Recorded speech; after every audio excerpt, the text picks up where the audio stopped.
Ayan, unang-una sa lahat, gusto ko pong magpasalamat sa Panginoon sa walang sawang paggabay, lalong-lalo na po sa Talent Visa Services. And most ofly, Sir Dan, thank you so much sa paggabay mo sa akin hanggang sa application ko, hanggang sa pagdating ng aking work permit, hanggang ngayon, eto na po. Hawak ko na po yung visa ko papuntang Poland.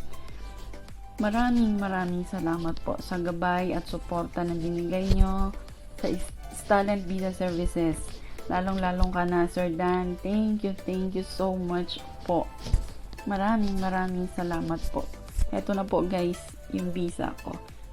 Thank you and God bless all.